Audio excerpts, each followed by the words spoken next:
people will constantly tell you to not talk in a way which is full of conviction. People do not like you to be arrogant and have an ego. This is the worst thing ever. Let me tell you the fact, number one facet of a G mindset.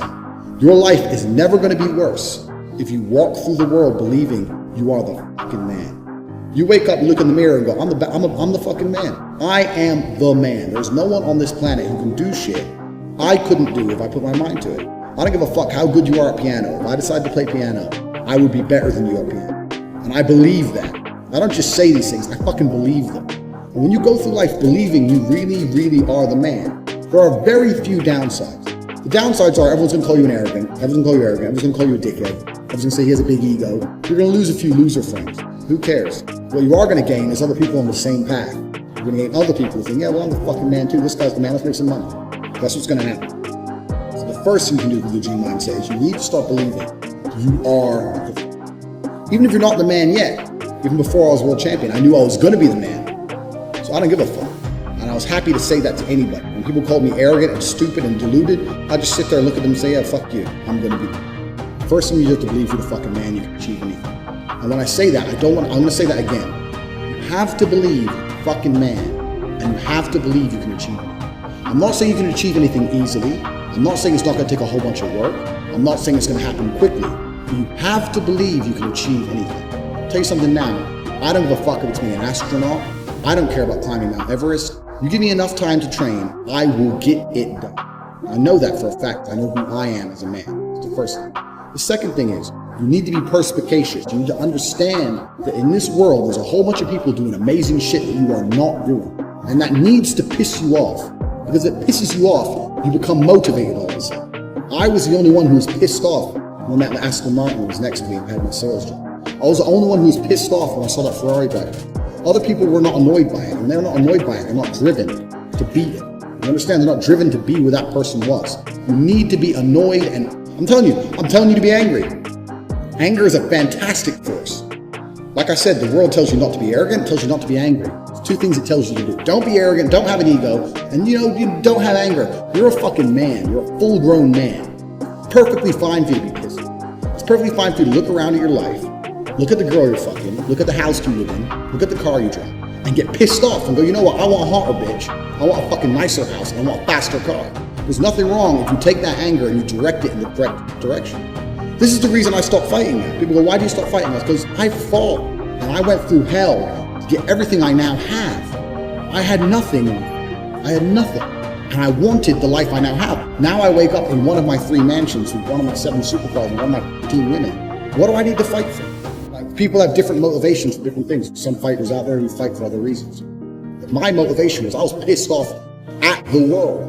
And now I'm not as angry as I used to be, so I don't believe I'm as good a fighter as I used to be. I'll still whip some ass, but I'm not as good as I used to. I've decided to retire early. But this is the second thing. First thing, believe you're the man. Second thing, you need to get angry about your situation.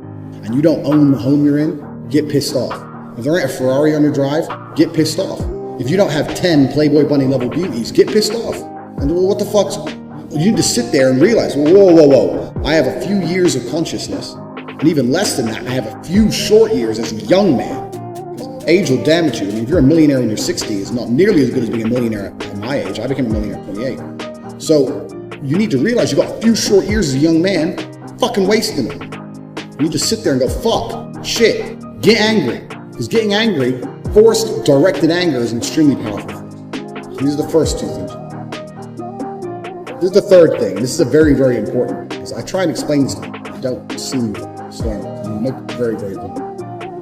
Nobody, absolutely nobody, gives a fuck about it as much as you're going to have to.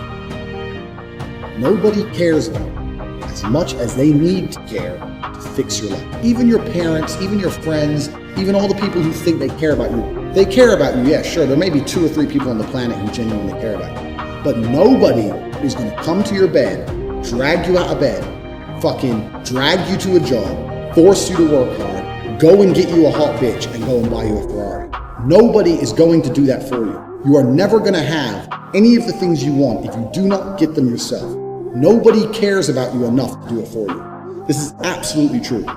Only person who gives a shit about your life truly is you. And if you don't give a shit, then you're fucked. But Point two, get angry. You're going to start giving a shit very soon. After you get angry, you need to realize that nobody is going to give you the things you want. It doesn't matter if Donald Trump is president or not. Huge Trump fan, but it doesn't make a difference. No politician is going to make you rich. No one else is going to come along and say, I'm going to concentrate my effort on fixing your life. Nobody. You have to understand you are out here alone, absolutely alone. When you understand these three things, you start to see how a mindset comes together. Nobody's going to save you. Fucked. It's totally down to you. Pissed off with your current situation and you want to change it. Plus you believe you can do absolutely anything. This is how I thought at 18 years old. Because at a very young age, when I had my prime resource, energy and power at 18, 19 years old, I understood those three tenets. I believe I can do anything. I'm pissed off I don't have the life I want. And nobody else is going to give it to me. These are three things you need to understand. If any one of these elements is missing, you'll never have the right mindset. The G mindset will never formulate if any one of these elements is missing. All three are absolutely essential. And the sooner you get your act together, the sooner you start to panic and worry and be concerned that you're 24, 25, you're not fucking rich yet. There's 24 and 25-year-olds out there who got a contract for fucking NBA with their parents, or they won the lottery, who knows what. There's 24 and 25-year-olds out there who are multimillionaires fucking the hot models. These Instagram girls with 3 million followers, they're getting dicked by someone and it ain't you. And that needs to piss you off. You need to get concerned, you need to get worried, you need, shit, I'm running out of time. You need to get some urgency in your life. Put these three things together is absolutely essential. This is the beginning of the G mindset. When you have these three things totally done, I'll tell you what happens. I'll tell you what happened for me. So I became a sayer. So my brother used to say, you've become a sayer. And what that means is I made a pact to him that my word was unbreakable, strength and honor. If I said something. So I'd wake up in the morning and I'd say to my brother, I'm doing 1,000 press-ups today. Once I said it, once I spoke it, it's like a genie, it became true. If I said I was going to do 1,000 press-ups, I'd do them. Because if I didn't do them, I'd feel guilty within myself that I was the kind of person who talked shit. Because G's don't talk shit. So the three tenets we've already learned, and you've instilled these in your mind, you don't want to be the kind of person. So if I woke up to my brother and said, I'm doing 1,000 press-ups, or I'm running 20 miles, I would do it. Because if I didn't do it, I'd feel like a dickhead. Because when you instill these mindsets, when your mindset changes, you start to be extremely accountable for yourself. No one's coming to save you. You're extremely accountable. So when you realize that your word is one of the few things you have on this planet, if you say things, you're going to start sticking.